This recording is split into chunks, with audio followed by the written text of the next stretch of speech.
അത് കൂരിരുൾ കറപൂണ്ട തലയോടിടം എന്നെ രക്തത്താൽ വാങ്ങിയ അൻപിന്നിടം ക്രൂശിലേക്കെന്നെ നയിച്ചാലും അത് ക്രൂശിതൻ സ്നേഹം ചൊരിഞ്ഞ ഇടം ക്രൂരതയിൻ പർവ്വം ഉയർന്ന ഇടം അത് കൂരിരുൾ കറപൂണ്ട തലയോടിടം എന്നെ രക്തത്താൽ വാങ്ങിയ അൻപിന്നിടം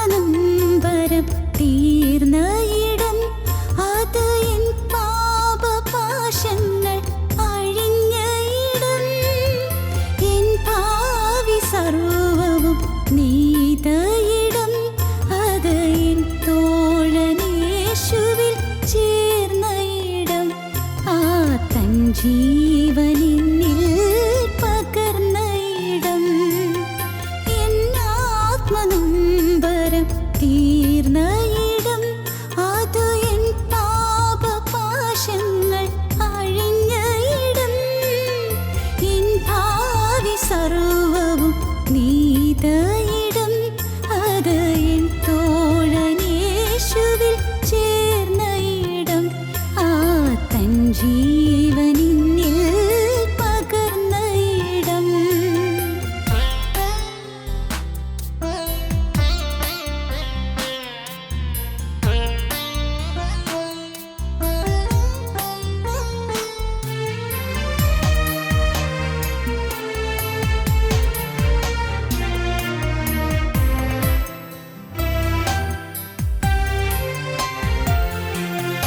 നീതിവൻ വിജയം വരിച്ച ഇടം അത് സാത്താന്യ വിഷമുള്ളൊടിഞ്ഞ ഇടം നിത്യരക്ഷാവേല തീർത്ത ഇടം അത് നിത്യത തൻ വീഥി തുറന്ന ഇടം ലോകപാപക്കടം തീർത്ത കൃപയിന്നിടം നീതിവൻ വിജയം വരിച്ച ഇടം അത് സാത്താന്യ വിഷമുള്ളൊടിഞ്ഞ ഇടം നിത്യരക്ഷാവേല തീർത്ത ഇടം അത് നിത്യത തൻ വീഥി തുറന്ന ഇടം ലോകപാപക്കടം തീർത്ത കൃപയിന്നിടം ക്രൂശിലേക്കെന്നെ നയിച്ചാലും അത് ക്രൂശിതൻ സ്നേഹം ചൊരിഞ്ഞ ഇടം ക്രൂരതയിൻ പർവ്വം ഉയർന്ന ഇടം അത് കൂരിരുൾ കറപൂണ്ട തലയോടിടം എന്നെ രക്തത്താൽ വാങ്ങിയ അൻപിന്നിടം ക്രൂശിലേക്കെന്നെ നയിച്ചാലും അത് ക്രൂശിതൻ സ്നേഹം ചൊരിഞ്ഞ ഇടം ക്രൂരതയിൻ പർവ്വം ഉയർന്ന ഇടം അത് കൂരിരുൾ കറപൂണ്ട തലയോടിടം എന്നെ രക്തത്താൽ വാങ്ങിയ അൻപിന്നിടം ഞങ്ങളോ ക്രൂശിക്കപ്പെട്ട ക്രിസ്തുവിനെ പ്രസംഗിക്കുന്നു. നമുക്ക് വായിക്കാം 1 ശമൂവേൽ 25-ാം അധ്യായത്തിൻ്റെ 35-ാം വാക്യം. പിന്നെ അവൾ കൊണ്ടുവന്നത് ദാവീദ് അവളുടെ കയ്യിൽ നിന്ന് വാങ്ങി അവളോട്, സമാധാനത്തോടെ വീട്ടിലേക്ക് പോക, ഇതാ ഞാൻ നിന്റെ വാക്ക് കേട്ട് നിന്റെ മുഖം ആദരിച്ചിരിക്കുന്നു എന്ന് പറഞ്ഞു. നിന്റെ മുഖത്ത് ഞാൻ ആദരിച്ചിരിക്കുന്നു എന്ന് പറഞ്ഞു. ദാവീദ് അബീഗയിലിനോട് പറയുന്ന വാക്കാണ്. അബീഗയിൽ ദുഷ്ടനായ നാബാലിൻ്റെ ഭാര്യയാണ്. നാബാൽ ദുഷ്ടനായിരുന്നു. ക്രൂരനായിരുന്നു, അലിവില്ലാത്തവനായിരുന്നു. എന്നാൽ നബാലിൻ്റെ ഭാര്യ അബീഗയിൽ അവൾ സൗമ്യതയുള്ളവളായിരുന്നു, അവൾ പക്വമതിയായിരുന്നു, അവൾ വിവേകമുള്ളവളായിരുന്നു. അതൊരു വലിയ ഭാഗ്യമാണ്. വിവേകമുള്ളൊരു സ്ത്രീ, നല്ല പാകതയും പക്വതയുള്ളൊരു സ്ത്രീ, തക്ക സമയത്ത് ഉണർന്ന് പ്രവർത്തിക്കാൻ സാധിക്കുന്നൊരു സ്ത്രീ. തക്ക സമയത്ത് പറയുന്ന വാക്ക് വെള്ളിത്താലത്തിൽ പൊന്നാരങ്ങ പോലെ. തക്ക സമയത്ത് പറയുന്ന വാക്ക്, തക്ക സമയത്ത് വേണ്ട പ്രവർത്തിക്കാൻ അവൾക്കറിയാം. ഔചിത്യബോധമുള്ളൊരു സ്ത്രീ. അവൾ തക്ക സമയത്ത് പ്രവർത്തിച്ചു. തക്ക സമയത്ത് പ്രവർത്തിച്ചില്ലായിരുന്നെങ്കിൽ ദാവീദിൻ്റെ ആളുകളും വന്ന് ആ നാബാലിനെയും നാബാലിൻ്റെ കുടുംബത്തെയും സകല പുരുഷ പ്രജയെയും കൊന്നുകളഞ്ഞേനെ. വലിയ മഹാനാശം വന്നേനെ. ദാവീദിൻ്റെ കോപം ജ്വലിച്ച് നിൽക്കുകയാണ്, കോപം ജ്വലിച്ചിരിക്കുന്നു. അപ്പോൾ ആ സമയത്ത് കോപം ജ്വലിച്ചു വരുന്ന ദാവീദിനെ തണുപ്പിക്കാൻ, സാന്ത്വനപ്പെടുത്താൻ ഈ നാബാലിൻ്റെ ഭാര്യയായ അബീഗയിൽ പുറപ്പെട്ടു. അബീഗയിൽ അവൾ കുറേയേറെ ഭക്ഷണസാധനങ്ങളുമായി ദാവീദിനെ എതിരേൽക്കാൻ പുറപ്പെട്ടു. കുറേയേറെ ഭക്ഷണസാധനങ്ങൾ എന്തൊക്കെയാണ് വായിച്ച്? കുറേയേറെ ഭക്ഷണസാധനങ്ങളുമായിട്ട് ഈ ദാവീദിനെ എതിരേൽക്കാൻ, ദാവീദിൻ്റെ ആളുകളും അവർ എതിരേൽക്കാൻ പുറപ്പെടുകയാണ്. അബീഗയിൽ ബുദ്ധിയുള്ള സ്ത്രീയാണ് അവൾ വിവേകമുള്ള സ്ത്രീയാണ്. കോപിച്ച് വരുന്ന ദാവീദിനെ തണുപ്പിക്കാനാണ് അവൾ വരുന്നത്. കോപിച്ച് വരുന്ന ദാവീദ് ഒരു പക്ഷേ ഉപദ്രവിച്ചേക്കും. സ്വന്തം കുടുംബത്തിൽ, സ്വന്തം വീട്ടിൽ മാത്രമല്ല നാട്ടിൽ പല അനർത്ഥങ്ങളുണ്ടാകും. അതുകൊണ്ട് ദാവീദിൻ്റെ കോപം തണുപ്പിക്കാൻ അവൾ ആഹാര സാധനങ്ങൾ ചെല്ലുകയാണ്. വായിക്കാം. ഉടനെ അബീഗയിൽ 200 അപ്പവും 200 അപ്പവും 2 തുരുത്തി വീഞ്ഞും പാകം ചെയ്ത 5 ആടും 5 പറ മലരും 100 ഉണക്കമുന്തിരിക്കുലയും 200 അത്തിയടയും എടുത്ത് കഴുതപ്പുറത്ത് കയറ്റി ബാലിക്കാരോട്, നിങ്ങൾ എനിക്ക് മുമ്പായി പോകുവിൻ. സ്തോത്രം. ഞാൻ വരുന്നതിന് മുമ്പ് നിങ്ങൾ മുമ്പേ പോകൂ. സ്തോത്രം. ദൈവത്തിന് സ്തോത്രം. പ്രിയപ്പെട്ടവരെ, കർത്താവിൻ്റെ അരികിലേക്ക് നാം ചെല്ലുമ്പോൾ നാം കർത്താവിന് പ്രസാദകരമായ വഴിപാട് അർപ്പിക്കാൻ ചെല്ലണം. പ്രസാദകരമായ വഴിപാട് കൊടുക്കണം. എന്താണ് വഴിപാട്? നമ്മളുടെ സാധനങ്ങളൊന്നുമല്ല, നമ്മുടെ ഏതെങ്കിലും പച്ചക്കറി ഉണ്ടാകുമ്പോൾ അത് സാധനങ്ങളോ, അതല്ലെങ്കിൽ ഈ ഉണക്കമുന്തിരിക്കൊല്ല എന്നൊക്കെ പറയും പോലുള്ളതായ സാധനങ്ങളൊന്നുമല്ല. കർത്താവിന് അടുക്കിലേക്ക് ഞാൻ ചെല്ലുമ്പോൾ കൊടുക്കേണ്ടത് എന്നെ തന്നെ, ശരീരവും മനസ്സും ആത്മാവും, ദേഹം ദേഹി ആത്മാവ് സമ്പൂർണ്ണമായി കാഴ്ചയണയ്ക്കാൻ തയ്യാറാകുക. സമ്പൂർണ്ണമായി. ഇത്രയും മതി. വളരെ ലളിതമാണ്. ഈ ശരീരം നീ എനിക്ക് തന്നതാണ്. രോഗം വന്നിട്ടും രോഗത്തിൻ്റെ ബാധയിൽ മരിച്ചു പോകാതെ നീ നിലനിർത്തി തന്ന ശരീരമാണ്. കർത്താവേ, എൻ്റെ അമ്മയുടെ ഗർഭത്തിൽ ഞാൻ ഉരുവാകുമ്പോൾ മുതൽ എന്നെ കരുതി നീ വളർത്തിക്കൊണ്ടുവന്ന ശരീരമാണ്. കർത്താവ്, ഈ ശരീരം ഒരു കാരണവശാലും ഇത് അശുദ്ധി സ്പർശിക്കാൻ ഇടവരികയില്ല. സ്തോത്രം. പറയാൻ പറ്റുമോ? നിത്യനായ ദൈവത്തിന് സമാധാനമായിരിക്കും, നിത്യനായ ദൈവത്തിന് ആശ്വാസമായിരിക്കും. ഈ ശരീരം ഒരു കാരണവശാലും പിശാചിന് തൊടാൻ ഞാൻ സമ്മതിക്കുകയില്ല, വിട്ടുകൊടുക്കുകയില്ല. പ്രിയപ്പെട്ടവരെ, അങ്ങനെ ഏതെങ്കിലും ശരീരത്തിൽ കേടുവന്നവരുണ്ടോ? അശുദ്ധി സംഭവിച്ചവരുണ്ടോ? മദ്യമൊഴിച്ച വായുകൾ, അശുദ്ധി കണ്ട് രസിച്ച കണ്ണുകൾ, അശുദ്ധ വാക്കുകൾ പറഞ്ഞ നാവുകൾ, അരുതാത്ത വാക്കുകൾ കേട്ട കാതുകൾ, വേണ്ടാത്തതായ ഹീനമായ മ്ലേച്ഛമായ ചിന്തകൾ പുലർത്തിയായ തലച്ചോറ്, ബുദ്ധി, ഏറ്റവും മ്ലേച്ഛമായ മോഹങ്ങൾ കൊണ്ട് നിറഞ്ഞതായ ഹൃദയം, അത്യാഗ്രഹം കൊണ്ടും ദിവ്യാഗ്രഹം കൊണ്ടും മലിനപ്പെട്ടുപോയ ഹൃദയം, ചിലരോട്ടുള്ള വൈരാഗ്യം കൊണ്ടും പക കൊണ്ടും വിദ്വേഷം കൊണ്ടും അങ്ങ് ഹീനമായിപ്പോയ ഹൃദയം. ചിന്തിക്കൂ, നിങ്ങൾ കാണാമല്ലോ. അഴുക്ക് പറ്റിയില്ലേ? നോക്കൂ, ഈ ജീവിതത്തിൽ തെറ്റ് പറ്റിയില്ലേ? അശുദ്ധി സംഭവിച്ചില്ലേ? എല്ലാം ഈ വിഴുപ്പ് ഭാണ്ഡവും പേറി, ഈ അഴുക്കെല്ലാം പേറി യേശുക്രിസ്തുവിൻ്റെ പാദത്തിലേക്ക് വരിക, എല്ലാം ഇറക്കി വയ്ക്കുക. കർത്താവേ, നല്ലതൊന്നും തരാൻ എൻ്റെ കയ്യിലില്ലല്ലോ, നല്ലതൊന്നുമില്ലല്ലോ എൻ്റെ കയ്യിൽ. നിനക്ക് തരാൻ നല്ലതെന്ന് കൊണ്ടുവന്നാൽ കൊള്ളാമെന്ന് എനിക്കുണ്ടായിരുന്നു, പക്ഷേ എല്ലാം നഷ്ടപ്പെട്ടു പോയ കാലങ്ങൾ. തുള്ളനും വെട്ടുക്കിളിയും വെട്ടിലും പച്ചപ്പുഴും തിന്നു കളഞ്ഞ കാലങ്ങൾ എല്ലാം നഷ്ടപ്പെട്ടു പോയി. ഇനി ബാക്കിയൊന്നുമില്ല. അബ്രഹാം പറഞ്ഞു, ഒരു മുറി അപ്പം കൊണ്ടുവരാം. ഒരു മുഴുവൻ അപ്പം കൊണ്ടുവരാനില്ല. വേറെ ഇതിനൊക്കെ വേണ്ടി അപ്പം മുറിച്ച് കൊടുത്തു കഴിഞ്ഞു. ഒരു മുറി അപ്പം കൊണ്ടുവരാം. കർത്താവിനോട് അബ്രഹാം പറഞ്ഞത് അങ്ങനെയാണ്. കർത്താവിനോട് ദൂതന്മാരും കൂടി വന്നപ്പോൾ അബ്രഹാം പറഞ്ഞു, ഒരു മുറി അപ്പം കൊണ്ടുവരാം. എല്ലാം ബാക്കിയെല്ലാം കൊടുത്തുപോയി, ബാക്കിയെല്ലാം മുറിഞ്ഞു പോയി. ഇനി ബാക്കി ഒരു മുറി അപ്പം. സ്തോത്രം. നമ്മുടെ പലരുടെയും ജീവിതത്തിലെ ആയുസ് കുറേയൊക്കെ പോയില്ലേ? സ്തോത്രം. ദൈവത്തിന് വലിയ നാമം മഹത്വപ്പെടട്ടെ. ഒരു മുറി അപ്പം. സഹോദരങ്ങളെ, നിങ്ങൾ കേൾക്കൂ, നിങ്ങൾ വിശ്വസിക്കൂ. ദൈവത്തിന് സ്തോത്രം. നിങ്ങൾക്ക് ലഭിച്ചിരിക്കുന്ന ഈ ഒരു മുറി അപ്പം നിങ്ങൾ ക്രിസ്തുവിന് കൊടുക്കൂ. ഇനിയുള്ള ആയുസ് ക്രിസ്തുവിൻ്റെ കരങ്ങളിലേക്ക് കൊടുക്കൂ. ഇനിയുള്ള ജീവിതം ക്രിസ്തുവിൻ്റെ കരങ്ങളിലേക്ക് കൊടുക്കൂ. അത്യുന്നതിൻ്റെ കരങ്ങളിലേക്ക് കൊടുത്താൽ നഷ്ടമാകുകയില്ലെന്ന് മാത്രം ഉറപ്പ് പറയാം. സർവശക്തനായ ക്രിസ്തുവിൻ്റെ കരങ്ങളിലേക്ക് കൊടുത്താൽ നഷ്ടമാകുകയില്ല. മോനെ, നഷ്ടമാകുകയില്ല. മോളെ, നിനക്കൊന്നും നഷ്ടമാകുകയില്ല.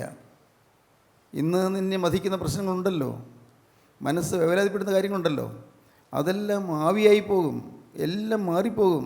പെട്ടെന്ന് നിമിഷ നേരം കൊണ്ട് എല്ലാം ആവിയായി പോകും. സ്തോത്രം.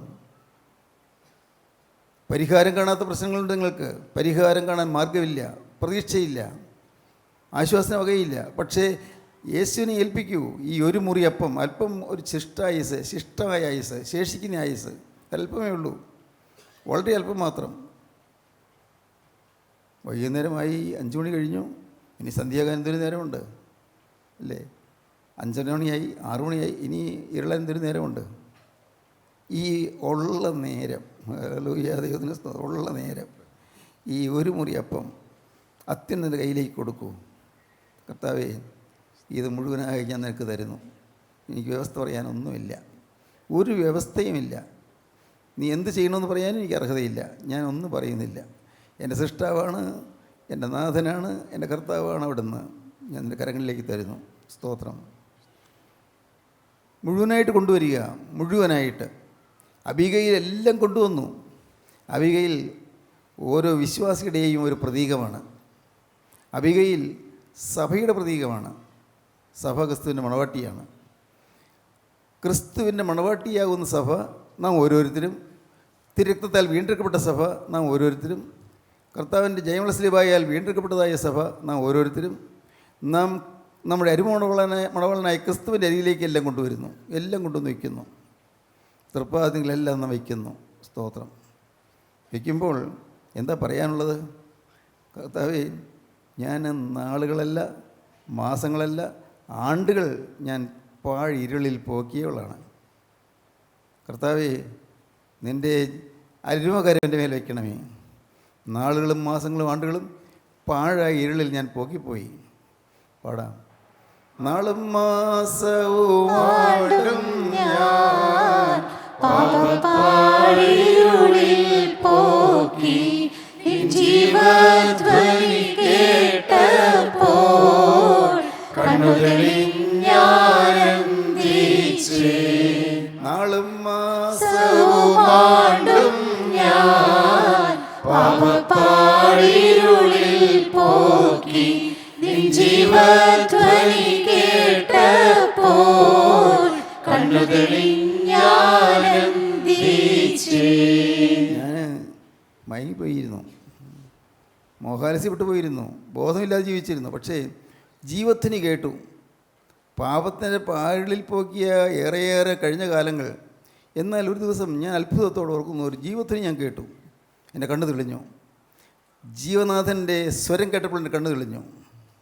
പ്രിയപ്പെട്ടവരെ, വിശുദ്ധ സഭയുടെ പിതാക്കന്മാർ അനുഭവിച്ചുകൊണ്ടാണ് എഴുതിയതൊക്കെ. ഈ ഗാനങ്ങളൊക്കെല്ലാം, ഈ ഗീതങ്ങളെല്ലാം അനുഭവിച്ചുകൊണ്ട് എഴുതി.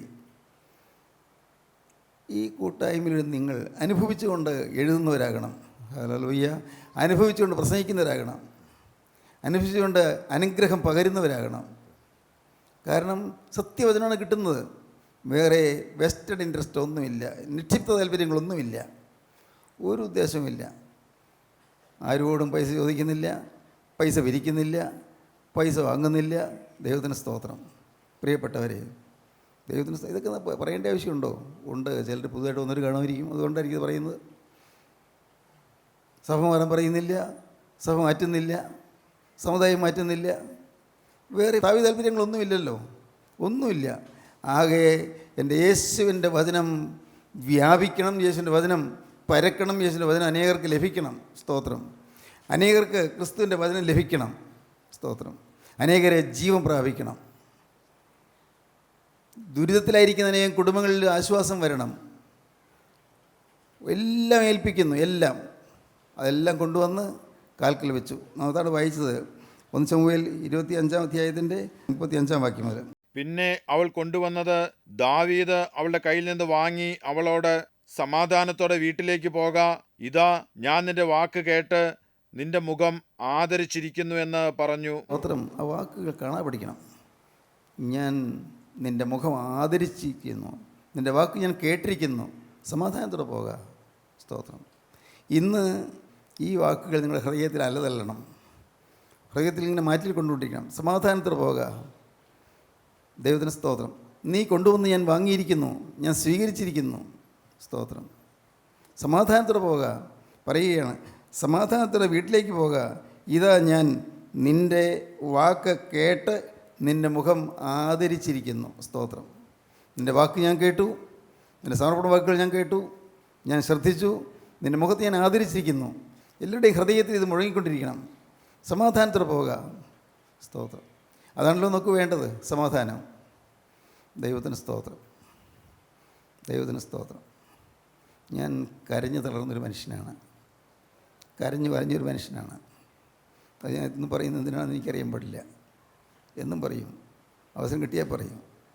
ഒരു വയസ്സിൽ അപ്പൻ നഷ്ടപ്പെട്ട് അനാഥനായി മനസ്സ് നൊന്ത് അമ്മയുടെയും പെങ്ങളുടെയും കരച്ചിലുണ്ട്, ഞാനും കരഞ്ഞ്. അങ്ങനെ അന്ന് ഇവിടെ എല്ലാം കാടും പടലുമാണ്. എൻ്റെ ഓർമ്മയിൽ ഈ ഇവിടെ ഈ റബ്ബർ വയ്ക്കുന്ന ഭാഗത്തെല്ലാം വലിയ വൻ കാടുകളാണ്. പിന്നെ വെട്ടി തെളിച്ച് അവിടെയൊക്കെ കശുവണ്ടി നട്ടു, അങ്ങനെ കശുമാവുണ്ടായി. ഈ പിറകിലെ ഭാഗമെല്ലാം അത് മുഴുവനും വലിയ വനം പോലെയായിരുന്നു. രാത്രി കുറുക്കം പോകുന്ന ശബ്ദങ്ങളൊക്കെ കേൾക്കാം, പേടിപ്പെടുന്ന ശബ്ദം. ഞാൻ ഈ മലയുടെ ഇടയിൽ കൂടി, ഈ പറമ്പിൽ കൂടിയൊക്കെ ഞാൻ നടന്നിട്ടുണ്ട്, കരഞ്ഞുകൊണ്ട് നടക്കും. എനിക്ക് ആരുമില്ലല്ലോ എന്ന്, ഞാൻ അനാഥനായി പോയല്ലോ എന്ന്, എനിക്ക് ആരുടെയും ഒരു സ്നേഹം കിട്ടുന്നില്ലല്ലോ എന്ന്, എൻ്റെ കാര്യം ആരും നോക്കുന്നില്ലല്ലോ എന്ന്. അമ്മ കരയുന്നു, പെങ്ങൾ കരയുന്നു, ഞാനും കരയുന്നു. കരച്ചിലിൻ്റെ വീട്. നിങ്ങൾക്കറിയാമോ, ഇത് ഉറങ്ങിപ്പോയി വീടായിരുന്നു. ഉറങ്ങിപ്പോയി വീട്. അമ്മ പറയാറുണ്ട്, നമ്മുടെ വീട് ഉറങ്ങിപ്പോയി എന്ന്. വീട് ഉറങ്ങിപ്പോയി. ദൈവത്തിന് സ്തോത്രം. ഇതൊക്കെ കേൾക്കുമ്പോൾ നിങ്ങൾ ചിന്തിക്കണം, നിങ്ങളൊക്കെ വീടുകൾ എങ്ങനെയുണ്ട്? ഉറങ്ങിപ്പോയ വീടാണോ? മരണം കാർന്നു നിന്ന വീടാണോ? ജീവിതത്തിൻ്റെ ക്ലേശങ്ങൾപ്പെട്ട് തകർന്നു പോയ വീടാണോ? സമാധാനമില്ലാത്ത വീടാണോ? കേൾക്കൂ പ്രിയപ്പെട്ടവരെ, ആശ്വാസം തരാൻ യേശു ഉണ്ട്. നിങ്ങൾ വിശ്വസിക്കൂ. 17-ാമത്തെ വയസ്സിൽ യേശു മന്ദം നടന്നു വന്ന് എൻ്റെ ഹൃദയത്തിലേക്ക് കയറിയിരുന്നു. കേൾക്കും നിങ്ങൾക്ക് ഒന്ന് സാറി പറയുന്നത് അല്ലേ? യേശു എൻ്റെ 17-ാമത്തെ വയസ്സിൽ പയ്യെ ഒരു ധൃതഗതിയില്ലാതെ, അങ്ങനെ പറയും, ധൃതഗതിയൊന്നും കത്ത കാണിച്ചില്ല. കത്ത ഇങ്ങനെ നടന്നു കയറാൻ ഒരു അവസരം കാപ്പാത്തിരിക്കുകയായിരുന്നു. അത് ഞാനിപ്പോൾ ഒന്നും അറിഞ്ഞില്ല. ദൈവത്തിന് സ്തോത്രം. അവിടുന്ന് എൻ്റെ ഹൃദയത്തിലേക്ക് നടന്നു കയറി. ആണിപ്പാടുള്ള കരം എന്നെ തൊട്ടു, ആണിപ്പാടുള്ള പാദം എൻ്റെ ചങ്കിൽ തൊട്ടു. യേശുവോടെ ഇരിപ്പുറപ്പിച്ചു. സ്തോത്രം, ദൈവത്തിന് സ്തോത്രം. പിന്നീട് ഞാൻ ഓർക്കുന്നു, പിന്നീട് ചിലപ്പോഴൊക്കെ കർത്താവ് ശ്വാസം മുട്ടിയിരുന്നിട്ടുണ്ട് അവിടെ. കർത്താവ് സങ്കടപ്പെട്ടിരുന്നിട്ടുണ്ട്. എനിക്ക് കോപം വരുമ്പോൾ, എനിക്ക് നീരസം വരുമ്പോൾ, എനിക്ക് ചിലരോട് ഇഷ്ടക്കേട് വരുമ്പോൾ, അപ്പോഴെല്ലാം കർത്താവോടെ വീർമുട്ടിരിക്കുകയായിരുന്നു. ഈ പുകപടൽ നിറഞ്ഞ മുറിയിലേക്ക് ചെന്നാൽ അവിടെ ഇരിക്കാൻ പറ്റില്ലല്ലോ, ശ്വാസം മുട്ടില്ല. അതുപോലെ എൻ്റെ കരുണയുള്ള കർത്താവോടെ ശ്വാസം മുട്ടിയിരുന്നുള്ള അവസരങ്ങളുണ്ട്. ദൈവത്തിന് സ്തോത്രം. എൻ്റെ സ്വാർത്ഥത കൊണ്ട്, എൻ്റെ അഹങ്കാരം കൊണ്ട്, എൻ്റെ സ്വയം മഹത്വം കൊണ്ട്, മനുഷ്യനെ മാനിക്കണമെന്നുള്ള ചിന്ത കൊണ്ട്, അങ്ങനെയെല്ലാം ഉള്ള അപകടകരമായ ചിന്തകൾ എൻ്റെ ഹൃദയത്തിൽ കൂടി പോയപ്പോഴെല്ലാം, അശുദ്ധമായ ചിന്തകൾ കൊണ്ട്, മ്ലേച്ഛമായ വികാരങ്ങൾ കൊണ്ട് എല്ലാം എൻ്റെ ഹൃദയത്തിൽ യേശു ശ്വാസം മുട്ടിയിരുന്നിട്ടുണ്ട്. പക്ഷേ ഭാഗ്യവശാൽ, ദൈവത്തിന് സ്തോത്രം, കർത്താവ് ഇറങ്ങിപ്പോയില്ല. അതാണ് എൻ്റെ ആശ്വാസം. യേശുവിനെ ഞാൻ ശ്വാസം മുട്ടിച്ചിട്ടുണ്ട്, പക്ഷേ കർത്താവ് ഇറങ്ങിപ്പോയില്ല. കർത്താവ് അവിടെ ഇരുന്നു, എന്നെ സഹിച്ചു അവിടെ ഇരുന്നു. ദൈവത്തിന് സ്തോത്രം. 36-ാമത്തെ വയസ്സിലാണ് പിന്നീട് കർത്താവ് സന്തോഷത്തോടെ അവിടെ ഇരുന്ന് ചിരിക്കാൻ തുടങ്ങിയത്, പുഞ്ചിരിക്കാൻ തുടങ്ങിയത്. ദൈവത്തിന് സ്തോത്രം. ആത്മാവിൻ്റെ തീജ്വാല എൻ്റെ തലമേൽ ഇറങ്ങിയപ്പോൾ, പരിശുദ്ധാത്മാവ് തീയ് എൻ്റെ ആളത്വത്തെ കത്തിച്ചപ്പോൾ, പരിശുദ്ധാത്മാവിൻ്റെ അഭിഷേകത്തിൻ്റെ ശക്തി എൻ്റെ മേൽ ഇറങ്ങിയപ്പോൾ, ഹല്ലേലൂയ, ദൈവത്തിന് സ്തോത്രം, ദൈവത്തിന് സ്തോത്രം. മാലാഖമാർ തിങ്ങി നിൽക്കുന്ന വലിയൊരു മഹാസദസ്സിലേക്ക് എന്നെ കൊണ്ടുവന്നപ്പോൾ, സ്തോത്രം. പ്രിയപ്പെട്ടവരെ, ഞാനിതെല്ലാം ഓർക്കുകയാണ്. ഇന്ന് ഞാനിതെല്ലാം ഓർത്ത് ദൈവത്തെ സ്തുതിക്കുകയാണ്. ഇതെല്ലാം ഓർക്കുമ്പോഴാണ് എനിക്ക് സ്തുതി വരുന്നത്. അപ്പോഴാണ് ഞാൻ സ്തുതിക്കുന്നത്. അറിയാതെ സ്തുതിച്ചു പോകും. എന്നെ സ്നേഹിച്ച സ്നേഹം, എന്നെ വീണ്ടെടുത്ത സ്നേഹം, എൻ്റെ അകൃത്യം നോക്കാതെ എന്നെ കണ്ണിലെ കൃഷ്ണൊഴി പോലെ കരുതിയ സ്നേഹം, സ്തോത്രം. ആ ജീവനുള്ള ക്രിസ്തു ഭാഗ്യവശാൽ എന്ന് പറയട്ടെ, കൃപയാൽ, എൻ്റെ യോഗ്യത കൊണ്ടല്ല, കൃപയാൽ ഈ ചെറിയ മനുഷ്യൻ്റെ ചെറിയ ഹൃദയത്തിൽ ഇരിപ്പുറപ്പിച്ചു. സ്തോത്രം. എനിക്ക് അഭിമാനിക്കാനൊന്നുമില്ല കേട്ടോ, ഒന്നിലും എനിക്ക് അഭിമാനിക്കാനില്ല. ആകെ അഭിമാനം വരുന്നേ ഉള്ളൂ. എൻ്റെ യേശു ജീവിക്കുന്നു, യേശു ജീവിക്കുന്നു, യേശു എന്നെ സ്നേഹിക്കുന്നു, യേശു എന്നോട് പ്രിയമാണ്, യേശുവിനോട് പ്രിയമാണ്. പ്രിയപ്പെട്ടവർ, നിങ്ങൾ കേൾക്കൂ, നിങ്ങളുടെ ഹൃദയത്തിൽ വിഷാദം മാറും. യേശുവിന് എന്നോട് പ്രിയമാണെന്ന് ഓർത്താൽ മതി. യേശു എന്നെ അറിയുന്നു, യേശു എന്നെ സ്നേഹിക്കുന്നു, യേശു എന്നോട് പ്രിയമാണ്, ഓർത്താൽ മതി. നിങ്ങളുടെ ഭാരങ്ങൾ മാറിപ്പോകും, സങ്കടങ്ങൾ മാറിപ്പോകും, ആശ്വാസം തിരത്തല്ലി ഉയർന്ന് നിങ്ങളുടെ ഹൃദയത്തിൽ ഒന്ന് നിറയും. സ്തോത്രം. യേശുവിനെ പ്രിയമാണ്. സ്തോത്രം. ദൈവത്തിന് വലിയ നാമം മഹത്വപ്പെടട്ടെ. കൊടുത്തത് ദാവീദ് വാങ്ങി. ദാവീദ് ക്രിസ്തുവിൻ്റെ പ്രതിനിധിയാണ്, ക്രിസ്തുവിൻ്റെ പ്രതീകമാണ്. അബീഗയിൽ സഭയുടെ പ്രതീകമാണ്, അല്ലെങ്കിൽ നാം ഓരോരുത്തരുടെയും പ്രതീകമാണ്. അബീഗയിൽ കൊടുത്തത് ദാവീദ് സന്തോഷത്തോടെ വാങ്ങി. വായിക്കാം 36-ാം വാക്യം മുതൽ. അബീഗയിൽ നാബാലിൻ്റെ അടുക്കൽ എത്തിയപ്പോൾ അവൻ തൻ്റെ വീട്ടിൽ രാജവിരുന്ന് പോലെ ഒരു വിരുന്ന് കഴിക്കുന്നത് കണ്ടു. നാബാലിൻ്റെ ഹൃദയം ആനന്ദത്തിലായി അവന് നന്നാ ലഹരി പിടിച്ചിരുന്നു. അതുകൊണ്ട് അവൾ നേരം വെളുക്കും വരെ വിവരമൊന്നും അവനെ അറിയിച്ചില്ല. ഭർത്താവ് ലഹരി പിടിച്ചിരിക്കുകയാണ്. അപ്പോൾ അവൾ വിവരമൊന്നും പറഞ്ഞില്ല. ദാവീദിനെ കണ്ടതും കൊണ്ടുപോയതും ഇതൊന്നും പറഞ്ഞില്ല, അവൾ പറഞ്ഞില്ല. പിന്നെ എന്നാൽ രാവിലെ നാബാലിൻ്റെ വീഞ്ഞിറങ്ങിയ ശേഷം അവൻ്റെ ഭാര്യ അവനോട് വിവരം അറിയിച്ചപ്പോൾ അവൻ്റെ ഹൃദയം അവൻ്റെ ഉള്ളിൽ നിർജ്ജീവമായി അവൻ കല്ലിച്ചുപോയി. ദാവീദ് തന്നതായ അനുഗ്രഹവും ദാവീദ് നൽകിയതായ സമാധാനവും വാങ്ങിക്കൊണ്ട് സമാധാനമില്ലാത്ത വീട്ടിലേക്ക് ചെന്നു. സമാധാനം വാങ്ങിക്കൊണ്ട് ചെന്നു, സമാധാനമില്ലാത്ത വീട്ടിലേക്ക് ചെന്നു. അവിടെ വീഞ്ഞൻ ലഹരിയിലാണ്, മദ്യത്തിൽ ലഹരിയിലാണ്. അവിടെ ഭർത്താവ് ഇങ്ങനെ ലഹരി പിടിച്ച് സുബോധമില്ലാത്തവർ പെരുമാറുകയാണ്. ഒന്നും മിണ്ടിയില്ല. അപ്പോൾ മിണ്ടാൻ പറ്റുകയില്ല. അവൾ നേരം വെളുക്കും വരെ കാത്തു. നേരം വെളുത്തപ്പോൾ പറഞ്ഞു, കേട്ടോ, വലിയൊരു നാശം വരാൻ പോവുകയായിരുന്നു, എല്ലാവരെയും കൊന്നൊടുക്കിയേനെ. അങ്ങ് ചെയ്തത് വലിയ അബദ്ധമായിപ്പോയി, അവരെ ദേഷ്യപ്പെടുത്തി പറഞ്ഞു വിട്ട് ദോഷമായിപ്പോയി. പക്ഷേ ഞാൻ തക്ക സമയത്ത് ഞാൻ അങ്ങനെ അനുവാദം ചോദിക്കാതെ തന്നെ ഞാൻ കുറേ സാധനങ്ങളൊക്കെ ആയിട്ട് ചെന്നു. ഞാനത് കൊണ്ടുപോയി ഇല്ലായിരുന്നെങ്കിൽ കാര്യങ്ങളെല്ലാം അവതാരത്തിലായേനെ. ഭാഗ്യം, ഞാനത് കൊണ്ടുചെന്നു. അത് ഞാൻ കൊടുത്ത് കാൽക്കൽ കാഴ്ച അണച്ചു. എന്നോട് പറഞ്ഞു, സമാധാനത്തെ വീട്ടിലേക്ക് പോകാമെന്ന് പറഞ്ഞു. അങ്ങനെയാണ് വന്നിരിക്കുന്നത്. നാബാൽ ഇതെല്ലാം കേട്ടപ്പോഴേക്കും ഹൃദയം സ്തംഭിച്ചു പോയി. അപ്പോൾ തന്നെ ഹൃദയം കല്ലിച്ചു പോയി. എല്ലാം കേട്ട് ഹൃദയം സ്തംഭിച്ചു പോയി. നാബാൽ മരിച്ചു. ഈ ദുഷ്ടനായ നാബാൽ മരിച്ചു. അനുഗ്രഹം സമൃദ്ധിയായി വന്നപ്പോൾ അനുഗ്രഹം ഉൾക്കൊള്ളാൻ കഴിയാതെ പോയി, അവൻ മരിച്ചു. ദൈവത്തിന് സ്തോത്രം. പ്രിയപ്പെട്ടവരെ, നമ്മുടെ ജീവിതത്തിൽ ക്രിസ്തുവിൻ്റെ കരങ്ങളിലേക്ക് നമ്മൾ കൊടുക്കുമ്പോൾ, അനുഗ്രഹം സമൃദ്ധിയായി നമുക്ക് കിട്ടുമ്പോൾ, ആ അനുഗ്രഹം മറ്റുള്ളവരിലേക്ക് പകരാൻ ശ്രമിക്കുമ്പോൾ, ഒരുപക്ഷെ അതിനുള്ളതായി ഒരുക്കമില്ലാത്തവർ സ്തംഭിച്ചു പോകും. അവർക്ക് കൂടുതൽ ദോഷം സംഭവിക്കും. ഓർക്കുക, നിങ്ങളൊരാൾ നിങ്ങളുടെ കുടുംബത്തിൽ വരാൻ പോകുന്ന ആപത്ത് നിങ്ങളുടെ മേൽ വരരുതെന്ന് കണ്ട് നിങ്ങൾ കർത്താവിനായിട്ട് ജീവിതം വേർതിരിച്ച് കഴിയുമ്പോൾ ചിലതെല്ലാം ചിലപ്പോൾ വീട്ടിൽ സംഭവിച്ചെന്ന് വരും. വിശ്വാസത്തിൻ്റെ വലിയ പോരാടി നിങ്ങൾ മുന്നേറാൻ തുടങ്ങുമ്പോൾ ചില അനർത്ഥങ്ങൾ കുടുംബത്തിൽ സംഭവിച്ചെന്ന് വരും. ചില യാതനകൾ ജീവിതത്തിൽ വന്നെന്ന് വരും. ഭയപ്പെടരുത്, എല്ലാം സ്വാഭാവികമായി സംഭവിക്കേണ്ടതാണ്. ക്രിസ്തുവിനെ അറിയാത്തവർ, ക്രിസ്തുവിനെ കണ്ടിട്ടില്ലാത്തവർ, ക്രിസ്തുവിനെക്കുറിച്ച് കേട്ടിട്ടില്ലാത്തവർ, അവരെ സ്തംഭിച്ചു പോകും. ക്രിസ്തുവിൻ്റെ വചനം എന്താണെന്ന് അറിയാത്തവരെ സ്തംഭിച്ചു പോകും. ദൈവത്തിന് സ്തോത്രം. സങ്കടമാണ്, ഭർത്താവാണ്, പക്ഷേ അദ്ദേഹം മരിച്ചുപോയി, സങ്കടമുണ്ട്. പക്ഷേ എങ്കിലും അബിഗയിൽ ക്രിസ്തുവിൽ ധൈര്യപ്പെട്ടു. ദൈവത്തിന് സ്തോത്രം. പ്രിയപ്പെട്ടവരെ, നാബാൽ മരിച്ചുപോയി, അബിഗയിൽ സന്തോഷം കൊണ്ട് ദൈവത്തെ സ്തുതിച്ചു. ഭർത്താവ് മരിച്ചതിലല്ല, സമാധാനം തന്നല്ലോ എന്നോർത്ത്. സമാധാനം. ഇന്ന് ഇത് കേട്ടുകൊണ്ടിരിക്കുമ്പോൾ നിങ്ങൾ കർത്താവിനോട് പറയണം, കർത്താവേ എനിക്ക് നീ സമാധാനം തന്ന് അയക്കണമേ. ഞാൻ കൊണ്ടുവന്നിട്ടുള്ളത് കർത്താവേ തിന്മയുടെ ഒരു കൂമ്പാരം മാത്രം, പാപത്തിൻ്റെ വലിയ ഭാണ്ഡക്കെട്ട് മാത്രം. തിരുമുൻപാകം നല്ലതൊന്നും അർപ്പിക്കാൻ എൻ്റെ കയ്യിലില്ല കർത്താവേ. ഇതാ ഞാൻ എന്നെ തന്നെ തിരുമുൻപാകെ വയ്ക്കുന്നു.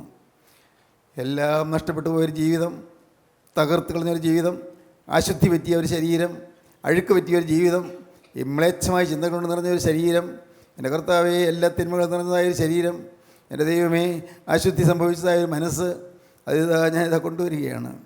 കർത്താവേ ഒന്നേ എനിക്ക് വേണ്ടൂ, എൻ്റെ പാപത്തിൻ്റെ കറകളെല്ലാം കഴുകി നാഥാ നീ എന്നെ ഇന്ന് സമാധാനത്തിലാക്കണമേ. എൻ്റെ മേലുള്ള പാപത്തിൻ്റെ ബന്ധനങ്ങളെല്ലാം കഴിച്ച് എനിക്ക് നീ സമാധാനം തരണമേ. യേശുവേ എൻ്റെ മേലുള്ളതായ എല്ലാ പൈശാചിക ബാധകളും മാറ്റി എനിക്ക് സമാധാനം തരണമേ. എൻ്റെ മേലുള്ളതായ ദുരാത്മ വ്യാപാരങ്ങളെല്ലാം മാറ്റി എനിക്ക് സമാധാനം തരണമേ. പ്രാർത്ഥിക്കുമോ നിങ്ങൾ? യേശുവിൻ്റെ കരങ്ങളിലേക്ക് കൊടുക്കുമോ നിങ്ങൾ? എങ്കിൽ ഇപ്പോൾ നിങ്ങളുടെ മേൽ സമാധാനം അണമുറിയാതെ ഒഴുകും. കർത്താവിൻ്റെ കൃപ നിങ്ങളുടെ മേൽ വന്ന് നിങ്ങളെ പൊതിയും. ആ കൃപയിൽ നിങ്ങൾക്ക് ദൈവത്തെ സ്തുതിക്കാൻ സാധിക്കും. അത്യത്ഭുതമായ കൃപ നിങ്ങൾക്ക് ലഭിക്കും. നിങ്ങൾ ദൈവത്തെ വാഴ്ത്തിപ്പാടാൻ തുടങ്ങും. ദൈവത്തിന് സ്തോത്രം. ദൈവനാമം മഹത്വപ്പെടട്ടെ. നമുക്ക് ഒരുമിച്ച് പ്രാർത്ഥിക്കാം. കാരുണ്യവാനായ ഞങ്ങളുടെ സ്വർഗീയ പിതാവേ, ഈ മനോഹരമായ സമയത്തിനായി ഞങ്ങൾ നിന്നെ സ്തുതിക്കുന്നു. ഞങ്ങളെ സ്നേഹിച്ച നിത്യസ്നേഹത്തിനായി ഞങ്ങൾ നിന്നെ സ്തോത്രം ചെയ്യുന്നു. നാഥാ ഇന്ന് ഈ വചനം കേട്ട എല്ലാവരെയും ഒരു കരുണയുള്ള കർത്താവിൻ്റെ കരം സ്പർശിക്കണമേ. എല്ലാവരുടെ മേലും തൃക്കരം വെച്ച് അനുഗ്രഹിക്കണമേ. നാഥ സമാധാനവും സന്തോഷവും സമൃദ്ധിയുമുള്ള ജീവിതത്തിലേക്ക് ഓരോരുത്തർ നയിക്കണമേ. കുടുംബ സമാധാനം നൽകണമേ. പാപങ്ങൾ പരിഹരിക്കണമേ. രോഗങ്ങൾ മാറ്റണമേ. ബന്ധനങ്ങൾ അഴിക്കണമേ. ശാപദോഷങ്ങൾ നീക്കണമേ. അനുഗ്രഹം പകരണമേ. അവിടുത്തെ രണ്ടാമത്തെ വേണ്ടി ഒരുക്കണമേ. യേശു ക്രിസ്തുവിൻ്റെ പരിശുദ്ധമായ നാമത്തിൽ പ്രാർത്ഥിക്കുന്ന കൃപയോടെ കേൾക്കണമേ. ആമീൻ.